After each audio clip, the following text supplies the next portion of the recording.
Chapter 5. The Morning Garden. The sun was higher now, its light filtering through the oak tree at the garden's edge, casting dappled shadows on the grass I lay down. The earth cool beneath me, the grass a soft bed.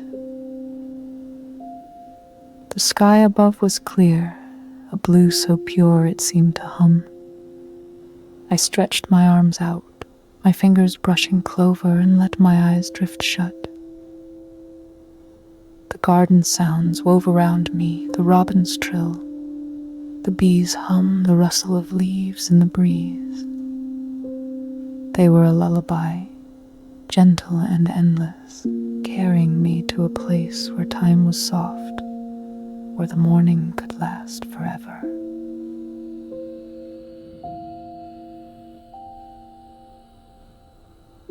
I don't know how long I lay there, cradled by the earth, the sun warming my face. I heard the screen door creak and my mother's voice, soft and amused, calling, "Ellie, breakfast's ready." I opened my eyes, blinking in the light, and saw her standing at the garden's edge, her apron tied around her waist, her smile as bright as the carnations I stood, brushing grass from my nightgown, and ran to her arms opening wide. She hugged me close, her laughter a melody, and I felt the world settle into place, as perfect as the morning.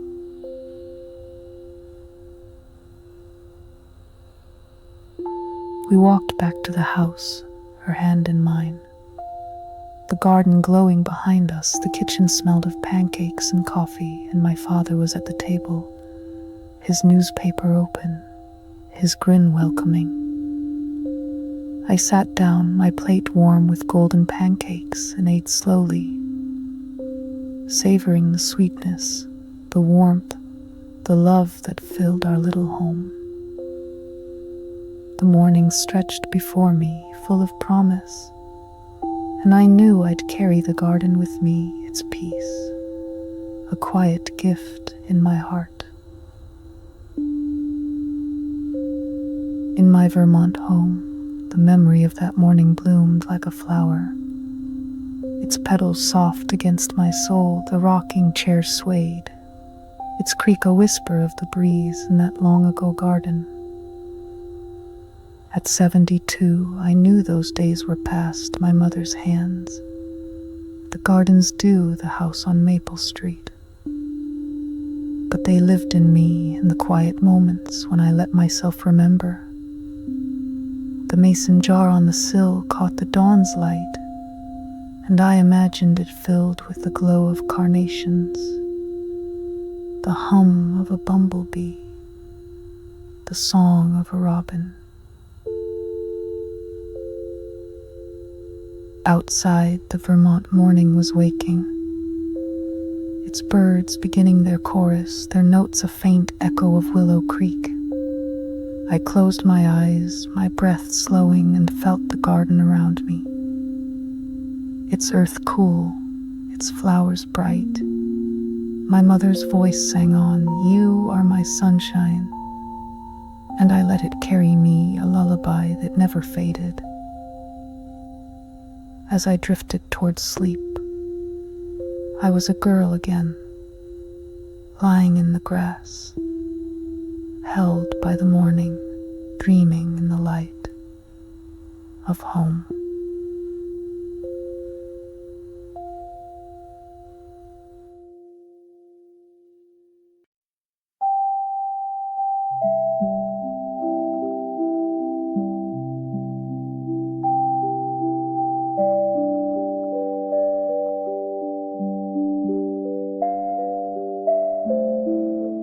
Chapter 6: The Afternoon of Cookies.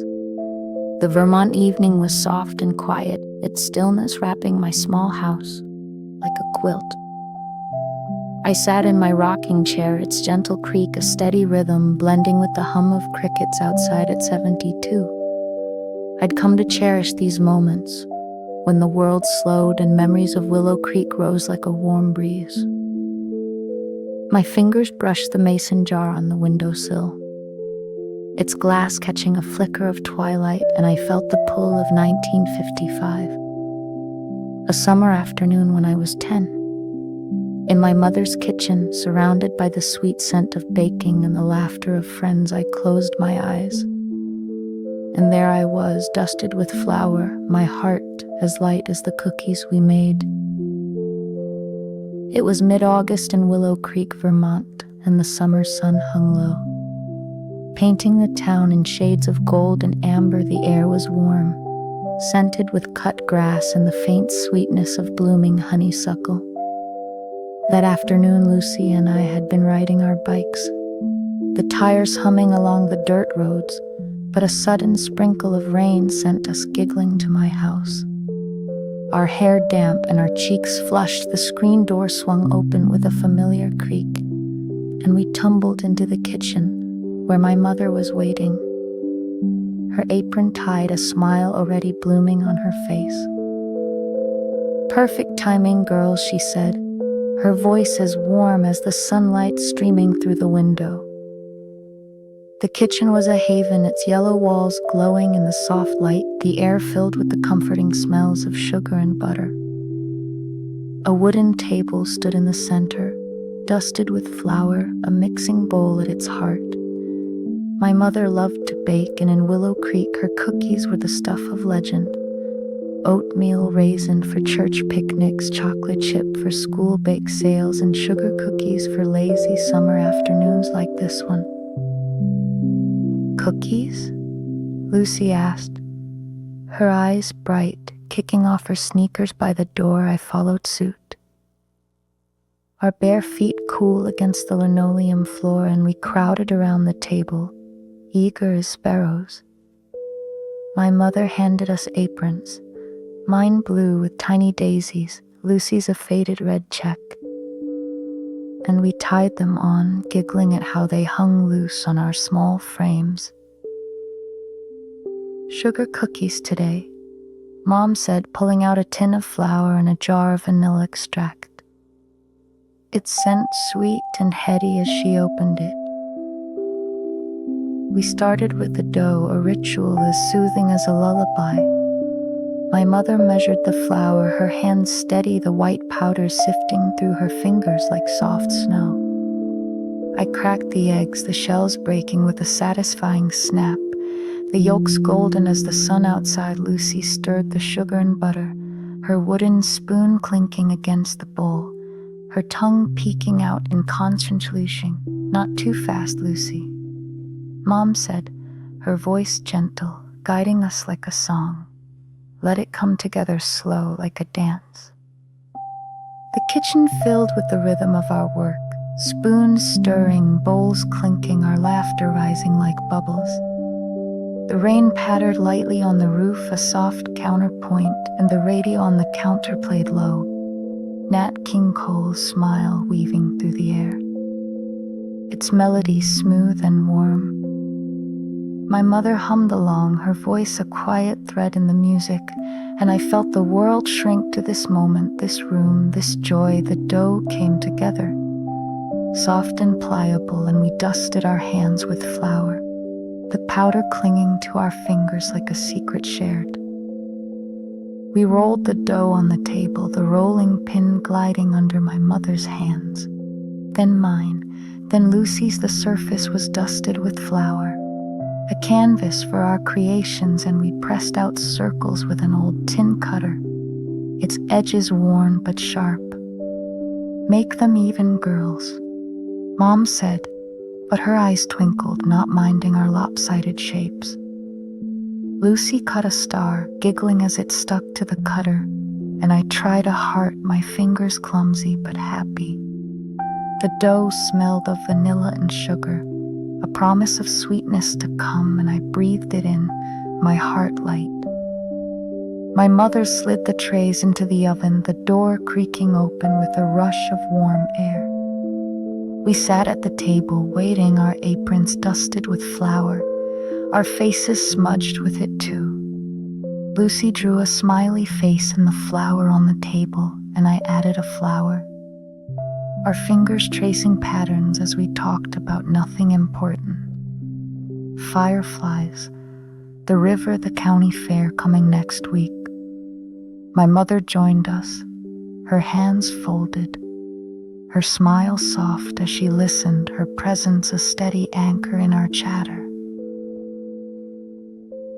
The kitchen grew warmer, the scent of baking cookies filling the air, rich and golden like a hug you could breathe.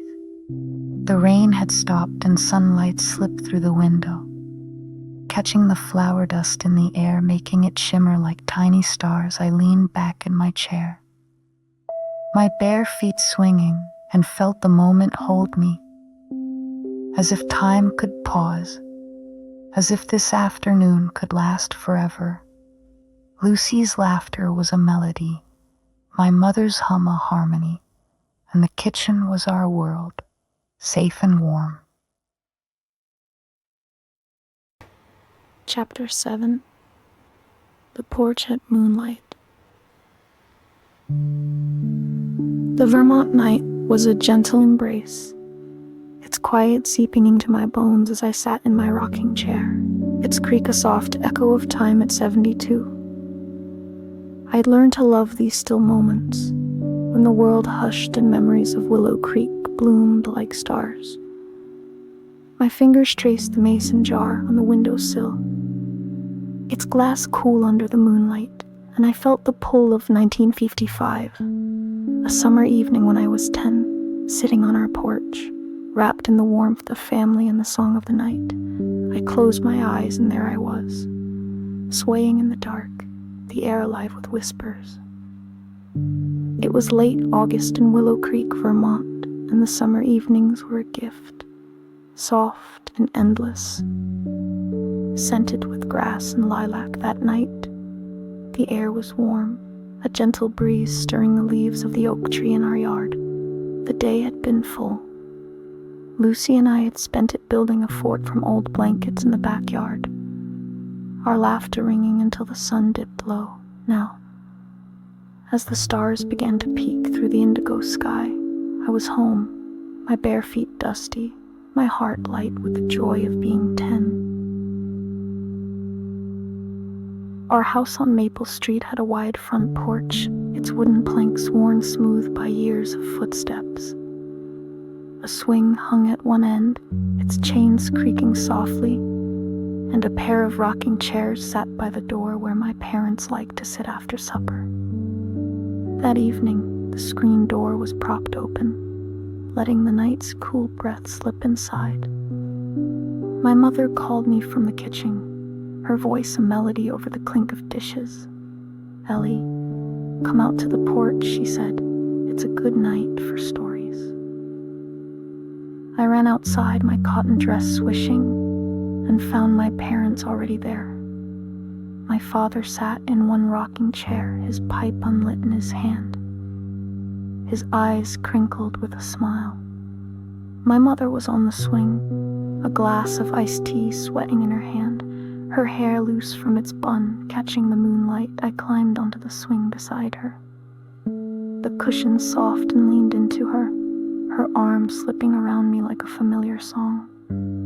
The porch was our summer haven, where the world slowed and time felt like a friend. The night was alive with sound, crickets chirping in the grass, their rhythm steady as a heartbeat, and the faint hum of cicadas in the distance. A breeze rustled the oak leaves, carrying the scent of earth and flowers, and the moon hung low, a silver crescent casting a gentle glow over Willow Creek. The street was quiet, the houses dark, their windows flickering with the soft light of lamps. It was the kind of night that felt like a secret, shared only with those you loved. My father began a story, his voice low and warm like the embers of a fire once upon a time. He said there was a boy who lived in a treehouse high in an oak like ours. I nestled closer to my mother, her warmth steady, and listened as he spun a tale of a boy who talked to owls, who learned their secrets and flew with them under the stars. His words were slow, deliberate, painting pictures in my mind: a treehouse with a rope ladder, owls with eyes like lanterns, a sky full of light. My mother joined in, her voice soft as the breeze, and that boy, she said, found a feather that glowed like the moon. I smiled, picturing the feather, its light shimmering in the dark. Their voices wove together, a quiet duet, and I felt the story wrap around me, as comforting as the swing's gentle sway. The crickets sang on, their chorus blending with my parents' words, and the night felt full, not of things, but of love, of peace. I looked up, the stars twinkling above, each one a tiny promise. Which one's the brightest, Daddy? I asked, my voice a whisper. He leaned forward, pointing to a star just above the horizon. That one, he said, that's the North Star, Ellie. It'll always guide you home. I stared at it, its light steady, and felt a quiet certainty, as if the star knew me, as if it would always be there. My mother hummed softly, a tune I knew somewhere over the rainbow, its notes drifting like the breeze. I closed my eyes, the swing rocking gently, her arm a warm anchor.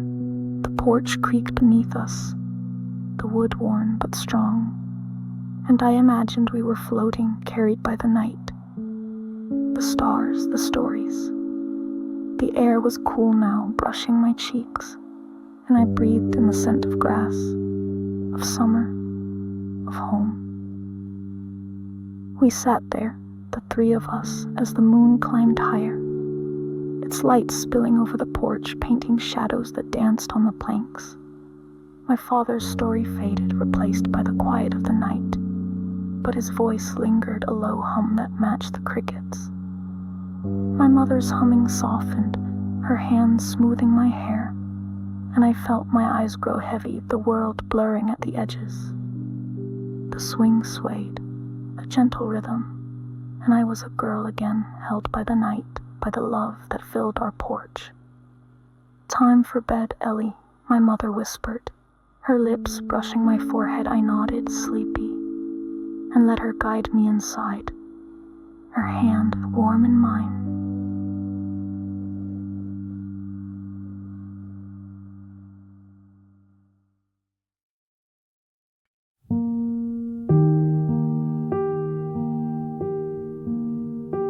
Chapter 8. The Berry Patch. The Vermont morning was soft, its light filtering through my curtains. Like a gentle breath, I sat in my rocking chair, its creak, a quiet rhythm blending with the distant chirp of birds outside. At 72, I treasured these still moments, when memories of Willow Creek bloomed like flowers in my heart. My fingers brushed the mason jar on the windowsill, its glass warmed by a sunbeam, and I felt the pull of 1955, a summer morning when I was 10, wandering a berry patch with Lucy. Wrapped in the glow of dawn, I closed my eyes, and there I was, basket in hand, the world as sweet as the berries we picked. It was early September in Willow Creek, Vermont, and the summer lingered, warm and golden. I woke with the sun, its light slipping through my window, painting my room in shades of honey. The house on Maple Street was quiet, my parents' soft breathing a murmur behind their door. I slipped on my cotton dress, its hem frayed from summer adventures, and tiptoed to the kitchen, where a note from my mother waited. Gone to the market, meet Lucy at the berry patch. My heart skipped, eager for the day. I grabbed a wicker basket from the porch, its handle smooth from years of use, and pedaled my bike to Lucy's house. The air was cool, scented with dew and grass, and the streets of Willow Creek were still. The town just stirring. Lucy was waiting by her gate, her pigtails bouncing, a basket slung over her arm. "Ellie, let's get the best berries," she said, her grin bright as the morning. We rode together, our bikes humming, the breeze brushing our cheeks like a soft hand.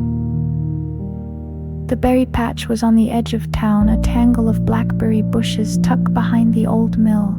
The sun was rising, its light filtering through the trees, casting dappled shadows on the ground. The bushes were heavy with fruit, their berries dark and plump, glinting like jewels in the dawn. We set our baskets down, the grass cool beneath our bare feet, and began to pick. Our fingers stained purple, the air sweet with the scent of ripe fruit. The patch was a world of its own, quiet save for the hum of bees and the trill of a sparrow perched nearby. We moved slowly, plucking berries with care, their juice warm and sweet on our fingers. Lucy popped one in her mouth, giggling as the juice dribbled down her chin. And I did the same, the flavor bursting, a mix of tart and sugar that tasted like summer itself. We laughed, our voices soft, blending with the morning song, and I felt the world slow, as if time could hold us here forever. We sat in the grass, our baskets half full, and leaned back, the earth soft beneath us. The sun climbed higher, its warmth gentle, and a breeze stirred the bushes, carrying the scent of berries and clover. I closed my eyes, feeling the grass tickle my arms, the sun's light a soft caress on my face. Lucy hummed a tune, "This land is your land," a song we'd learned in school, her voice light, drifting like the clouds above. I joined in, our voices a quiet harmony, the words wrapping us in their comfort. The patch felt like a secret shared only with the bees and the birds. A butterfly fluttered past, its wings a flash of yellow settling on a berry bush. Before drifting away, I watched it go, my breath slow, my heart quiet, and felt the morning's peace settle deep within me. Lucy reached for my hand, her fingers sticky with juice, and we lay there side by side, the grass a cradle, the sky a blanket of blue. "Do you think the berries know we're here?" Lucy asked, her voice a whisper. I smiled, imagining the bushes listening, their leaves nodding in the breeze. "Maybe," I said, "maybe they're happy we're picking them, giving them a home." Lucy giggled, squeezing my hand, and we lay still, the world around us humming with life, yet calm, as if it knew we needed this moment. The sun rose higher, warming the patch, and we picked a few more berries, our baskets now brimming. My mother's voice came to me, a memory of her saying, "Berries make the best pies, Ellie." I pictured her in the kitchen rolling dough, her hands dusted with flour, her smile as warm as the sun. I knew we'd take these berries home, and she'd bake a pie, its crust golden, its filling sweet, the kitchen filled with laughter. We stood brushing grass from our dresses and walked our bikes back, the baskets swinging from the handlebars. The town was waking now, the milk truck rumbling, a dog barking in the distance. But the berry patch stayed with me, its quiet beauty, a gift I carried at home. My mother greeted us, her apron tied, her eyes bright. "Good haul, girls," she said, and we sat on the porch eating a few berries, their sweetness lingering, the morning's glow still warm in my heart. In my Vermont home, the memory of that berry patch bloomed like a flower, its sweetness soft against my soul. The rocking chair swayed, its creak echoing the breeze of that long ago dawn.